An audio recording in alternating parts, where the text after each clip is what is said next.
పాండవులకు, కౌరవులకు విద్యాభ్యాసం మొదలైంది. అన్ని శిక్షణలు పొందుతున్నారు. వారికి శిక్షణ ఇస్తున్న గురువు కృపాచార్యుడు. ఈ కృపాచార్యుడెవరో తెలుసుకుందాం. గౌతమ మహర్షి కుమారుడు శరద్వంతుడు. అతను తపస్సు చేసి సమస్త అస్త్ర శాస్త్రాలను సాధించాడు. అతను చేసే ఘోర తపస్సును చూసి ఇంద్రుడు భయభ్రాంతుడయ్యాడు. శరద్వంతుని తపస్సును భంగపరచడానికి జానపది అనే దేవకన్యను పంపాడు. ఆమె రకరకాల హావభావాలతో అతను ఆకర్షితుడయ్యేలా చేసింది. దానితో శరద్వంతుని తేజస్సు పతనమైంది. ఆ తేజస్సుతో కవలలు పాప, బాబు జన్మించారు. శరద్వంతుడు వారిని వదిలేసి అక్కడి నుండి వెళ్ళిపోయాడు. అదే సమయంలో శాంతనుడు వేటకు వెళ్ళాడు. అక్కడ ఆ పిల్లల ఏడుపు వినిపించింది. మహా తేజస్సుతో కనబడుతున్న ఆ పిల్లలను తీసుకొని శాంతనుడు పెంచుకున్నాడు. శాంతనుడు వారిని దయతో, కృపతో తీసుకువెళ్ళి పెంచుకున్నాడు కాబట్టి వారికి కృప, కృపి అని పేరు పెట్టాడు. కొన్ని రోజుల తర్వాత కృపి తండ్రి శరద్వంతుడు వారి దగ్గరికి వెళ్ళాడు. తండ్రిగా పరిచయం చేసుకొని మీరు గౌతమ వంశీయులని గోత్రం చెప్పాడు. శరద్వంతుడు అస్త్ర విద్య, శాస్త్ర విద్యలోనూ గొప్ప నిపుణుడు. అస్త్రం అంటే ఆయుధం, శాస్త్రం అంటే మంత్రాన్ని పఠించి గడ్డి పరకను ఉపయోగించిన ఆయుధంలా పనిచేస్తుంది.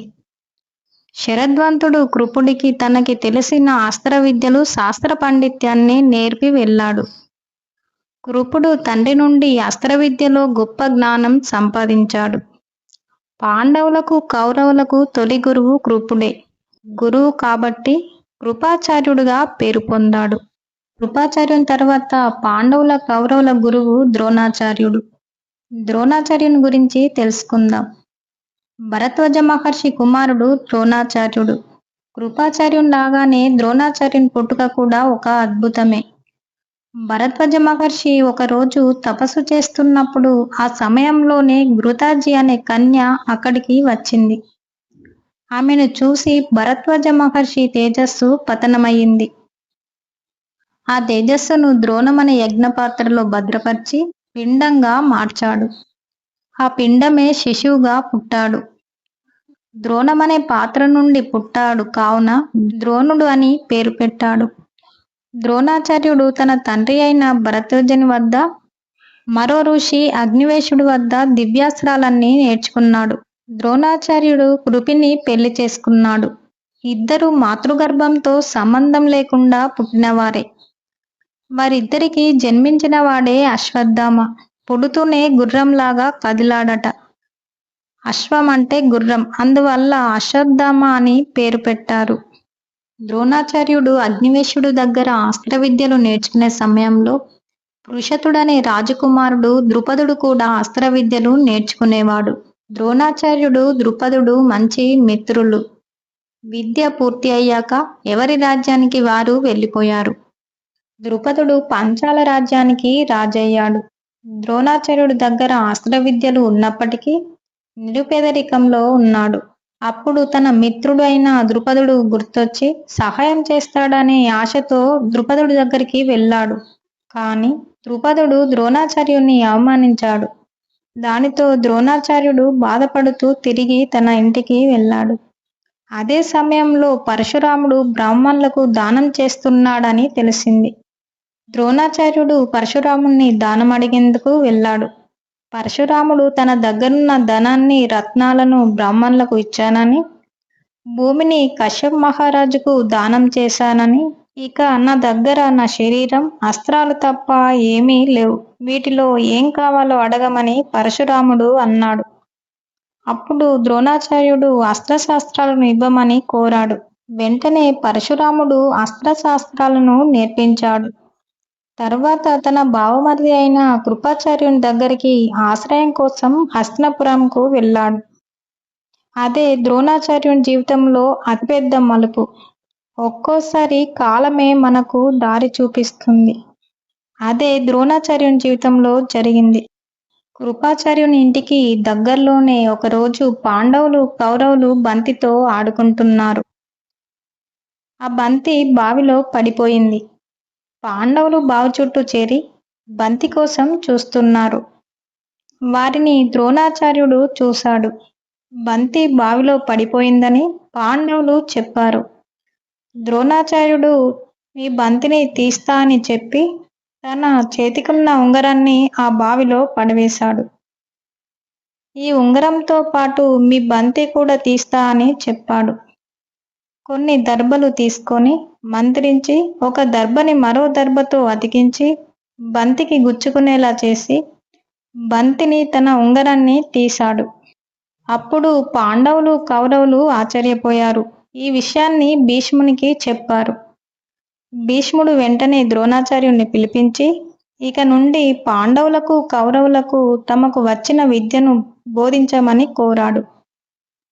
దానితో పాండవులకు కౌరవులకు గురువు అయ్యాడు. పేదరికం కూడా పోయింది. కాని ద్రుపదుడు చేసిన అవమానం రోజు తలుచుకుంటూ బాధపడుతున్నాడు. ద్రోణాచార్యుడు కౌరవులను పాండవులను శిష్యులుగా స్వీకరించి ధనుర్వేదాన్ని నేర్పుతున్నాడు. అందరిలోనూ ద్రోణాచార్యుణ్ణి ఆకర్షించినది అర్జునుడు. అర్జునుని ఏకాగ్రత ధారణ శక్తి గమనించాడు.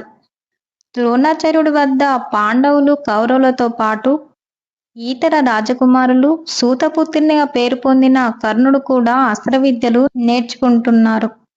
ద్రోణాచార్యుడు అశ్వత్థామకి ఎవరు లేనప్పుడు కొత్త విషయాలను నేర్పేవాడు. అర్జునుడు కూడా పగలు రాత్రి తేడా లేకుండా సాధన చేసేవాడు. చీకటిలో కూడా శబ్దమును విని బాణాన్ని వేయగల శక్తి సంపాదించాడు. ద్రోణాచార్యుడు రాజకుమారులందరికీ గుర్రాల మీద, ఏనుగుల మీద, రథాల మీద యుద్ధం చేయడం, కత్తి తిప్పడం, ప్రాసశక్తి మొదలైన ఆయుధాలు ప్రయోగించడం అన్నింటిలో శిక్షణ ఇస్తున్నాడు. అర్జునుడు అన్ని విద్యలలో ముందుండేవాడు. ఎక్కువ ఆసక్తి చూపేవాడు. కావున ద్రోణాచార్యుడు అర్జునుడిపై ఎక్కువ శ్రద్ధ పెట్టేవాడు. ద్రోణాచార్యుడు శిక్షణ నేర్పే నైపుణ్యం వివిధ దేశాల్లో వ్యాపించింది. దానితో వివిధ దేశాల నుండి రాకుమారులు వచ్చేవారు. ఒకరోజు నిషాదరాజు అయిన హిరణ్యధనుని కుమారుడు ఏకలవ్యుడు ద్రోణాచార్యుని వద్దకి అస్త్ర విద్య కోసం వెళ్ళాడు. కాని అతను నిషాద జాతివాడని, అంటే జంతువులను వేటాడి చంపే జాతికి చెందినవాడని ద్రోణాచార్యుడు తనకి విద్యను నేర్పలేదు.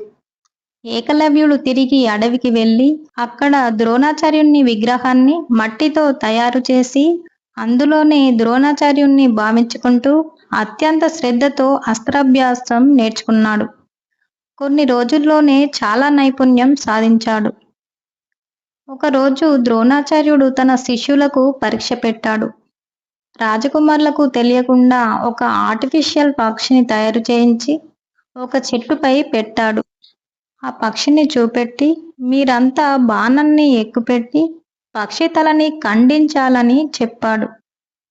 మొదటగా ధర్మరాజును పిలిచి చెట్టు మీద ఉన్న పక్షితో పాటు మీ తమ్ముళ్ళు నేను కనిపిస్తున్నామా అని అడిగాడు.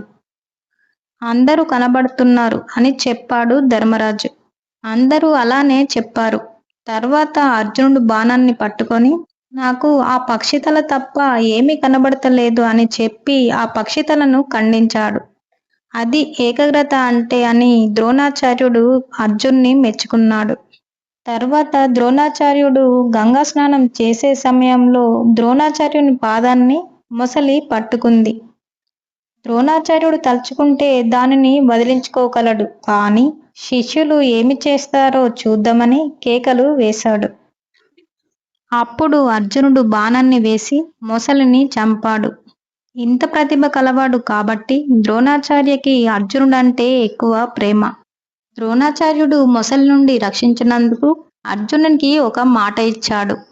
ధనుర్విద్యలో నిన్ను మించిన వారు ప్రపంచంలో ఎవరూ ఉండరు. అలా నిన్ను తీర్చిదిద్దుతా అని మాట ఇచ్చాడు. అలా కొన్ని రోజులు గడిచాక ఒకరోజు శిష్యులు అడవికి వేటకి వెళ్లారు. వారితో పాటు కుక్కని కూడా తీసుకువెళ్లారు. ఆ కుక్క తిరుగుతూ తిరుగుతూ ఏకలవ్యుడు బాణసాధన చేసే చోటికి వెళ్ళింది. ఏకలవ్యుడు మాసిన బట్టలతో మృగ చర్మాన్ని ధరించి ఉన్నాడు. అతన్ని చూసిన కుక్క మొరిగింది. అప్పుడు ఏకలవ్యుడు దాని నోటిలో బాణాలు వేశాడు. వాటితో దాని నోరు నిండిపోయింది. కానీ దానికి ఎలాంటి గాయం కాలేదు. ఆ బాణాలతో కుక్క పాండవుల దగ్గరికి వెళ్ళింది. ఆ అద్భుత దృశ్యాన్ని చూసిన అర్జునుడు ఆశ్చర్యపోయాడు. బాణాలు వేసిన ఏకలవ్యుణ్ణి చూపించింది కుక్క. నీకు గురువు ఎవరు అని అర్జునుడు అడిగాడు. అప్పుడు ఏకలవ్యుడు, నా పేరు ఏకలవ్యుడు, ద్రోణాచార్యుణ్ణి శిష్యుడని అని చెప్తూ దగ్గరనే ఉన్న ద్రోణాచార్యుని విగ్రహం చూపెట్టాడు. మళ్ళీ ఆశ్చర్యపోయాడు అర్జునుడు. వెంటనే ద్రోణాచార్యుని దగ్గరికి వెళ్ళి జరిగింది చెప్పాడు. అంతకుముందే అర్జునునికి ద్రోణాచార్యుడు, ప్రపంచంలో నిన్ను మించిన వారు ఎవరు ఉండరు, లేనంతగా నిన్ను తీర్చిదిద్దుతా అని మాట ఇచ్చాడు కదా, మరి నాకు సాటి అయిన మరో వీరుణ్ణి ఎలా తీర్చిదిద్దారు అని అర్జునుడు ప్రశ్నించాడు. అర్జునుని మాటలు విని ద్రోణాచార్యుడు కాసేపు ఆలోచించాడు. తరువాత అర్జున్ వెంటబెట్టుకొని ఏకలవ్యుని దగ్గరికి వెళ్ళాడు. ద్రోణాచార్యుని చూసి ఏకలవ్యుడు నమస్కరించాడు. అప్పుడు ద్రోణాచార్యుడు, నీవు నా శిష్యుడివే అయితే నాకు గురుదక్షిణ ఇవ్వు అని అన్నాడు. ఏకలవ్యుడు సంతోషించి, మీరు ఏది అడిగినా ఇస్తాను, అడగండి అని అన్నాడు. అయితే నీ కుడి చేతి బొటనవేలు ఇవ్వు అని ద్రోణాచార్యుడు అడిగాడు. వెంటనే ఏకలవ్యుడు తన కుడి చేతి బొటనవేలు కట్ చేసి ఇచ్చాడు. ఏకలవ్యుడు భక్తి శ్రద్ధ నచ్చి ద్రోణాచార్యుడు బదులుగా మరో విద్య నేర్పాడు. బొటనవేలు లేకపోయినా చూపుడు వేలు మధ్య వేలుతో బాణం ఎలా వేయాలో నేర్పించాడు.